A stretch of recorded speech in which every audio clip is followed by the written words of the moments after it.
Welcome to Disrupting Japan. Straight talk from Japan's most successful entrepreneurs. I'm Tim Romero, and thanks for joining me. Today, I want to tell you the story of one of the most embarrassing and publicly humiliating events of my life, and something very important it taught me about doing business in Japan. Before we get to that, however, I received a lot of feedback from the last episode on the Japanese trap of the glorious failure, including a number of Japanese listeners who said they really liked Taniguchi Bucho's explanation of corporate Japan's negative point system. But by far, the most popular request was for pictures and more life lessons from Mark the dog. Well, okay, I'm going to do that. But please understand that this is not a very deep well. There's only so much that Mark the dog can teach us about how we should live our lives because, after all, Mark the dog is, well, he's a dog. So I'll put a couple of pictures of Mark the dog on the website, and yes, he is very cute. And I'll let you know that there is, in fact, one more thing that Mark the dog has taught me during the ongoing lockdown. You know how dogs get really excited every time they hear a little noise outside or see something move past the window? Or how they become nearly hysterical whenever someone rings the doorbell or comes to the door? Well, I get that now. I totally understand where dogs are coming from on this. The other week, 2 pigeons landed on my windowsill, and I got way more excited about that than I probably should have. So, hey, to all the world's dogs, we're cool. No judgment here. Okay. Back to our main story about my path to success via public humiliation. One of the things people always say when they find out I've been living in Japan for almost 30 years is, "Wow, how good is your Japanese? You must be fluent." And I never really know how to answer that. I'm definitely not fluent. I mean, I'm not trying to be overly humble here. My Japanese is good. I manage staff in Japanese, I do sales in Japanese, I do presentations in Japanese, so it's good. But fluent? No. Often when I try to explain a complex or abstract thought, I manage to get lost before I find my way to the verb. I can't get into a heated argument in Japanese. And I usually don't understand most of the jokes. Like, my wife loves rakugo, which is a popular Japanese form of comedy storytelling.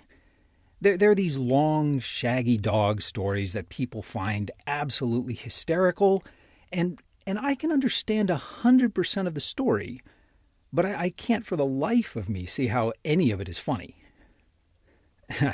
And of course, there is Kegel, the mind-bogglingly complex protocol of honorific and humble forms whose use depends on a complex three-dimensional matrix of formality, in-group, out-group status, and the role you're playing in that particular situation.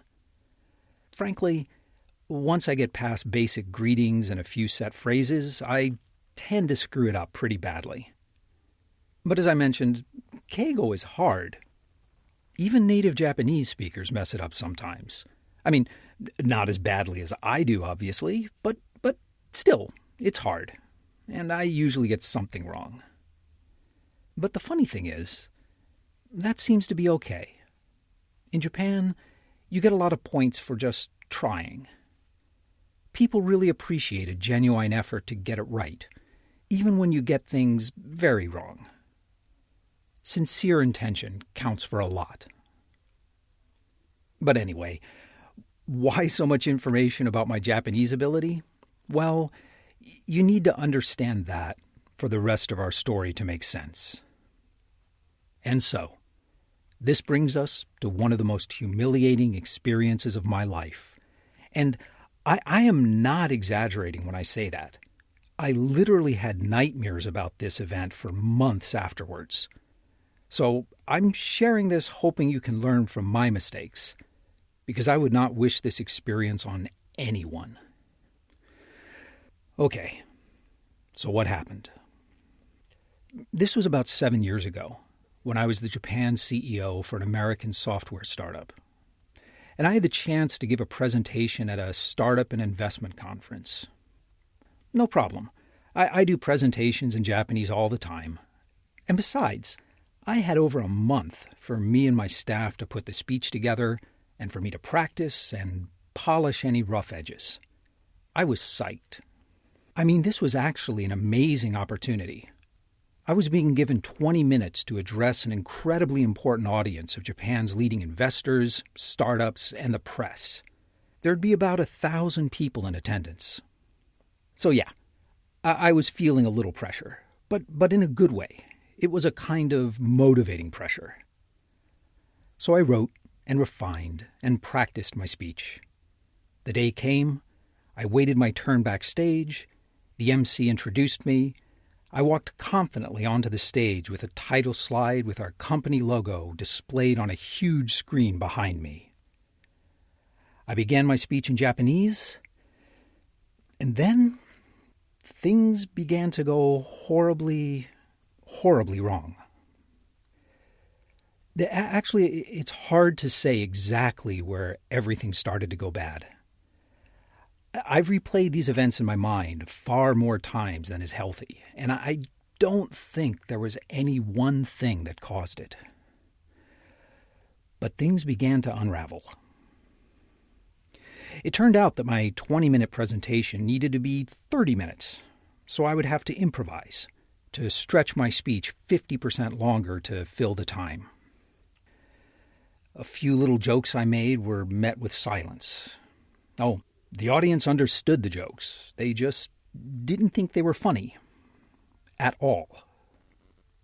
At slide 4, I realized that my staff had sent the wrong presentation deck. It was one of the older versions. The slides were out of order. I was trying to figure out exactly which version of the deck this was, and remember which slides had been added and removed since then.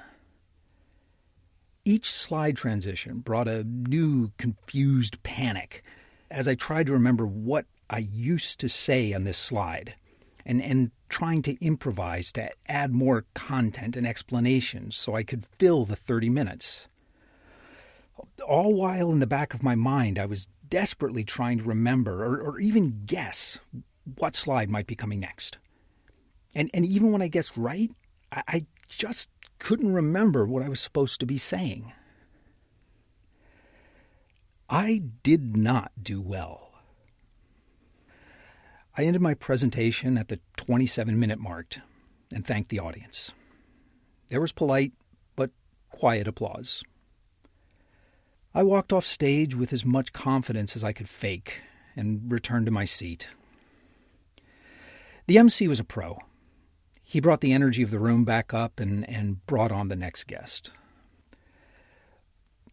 I just wanted to die. I wanted to simply disappear from the earth and be forgotten. Mostly, I just really wanted to go home. But I couldn't even do that. I was up in front, in the speaker's row. There was no way for me to leave without the entire audience seeing me do it. No. I had to sit there for another hour. But then, the event would be over. I would still have to face the walk of shame through the reception and networking area, but then I could get my coat and go home. But when that time finally came, something very strange happened on the way. An older and particularly well-dressed executive tapped me on the arm and said in Japanese, "Wow, that was really amazing. I don't think I would ever have the guts to try a speech like that in English." Before I could finish thanking him, 2, 5, 6 more people came over and wanted to chat. Everyone congratulating me on the courage I showed, and everyone wanting to know more about me and my company and what we did. With the pressure off, I was speaking Japanese normally again. I had a crowd of people around me until the networking event ended and the doors closed. I walked out with a stack of business cards and 6 actual appointments with prospective customers. From a purely numerical, data-driven point of view, it was one of the most successful presentations I've ever given. It turns out that in Japan, a terrible speech in Japanese is actually much more appreciated than a polished one in English. But it was awful. In fact, I haven't been counting, but I think I've had to do 6, maybe 7 retakes just to record this story for you. So when people ask me how good their Japanese needs to be in order to be effective in business, I just don't have an answer for them. Because that's not the point. It's making the effort that matters. Use whatever you have and make the best of it. People are wonderfully appreciative of sincere efforts, no matter how badly you screw them up. And that's probably true about a lot of things in life. Do the best you can with what you have. Nothing is more worthy of respect. Oh, this has been kind of a hard one. But if you want to talk more about making the best of what you have, drop by disruptingjapan.com/show164 and let's talk about it. Please also check us out on LinkedIn or Facebook. And if you like the show, please tell people about it. But most of all, thanks for listening. And thank you for letting people interested in Japanese startups and innovation know about the show.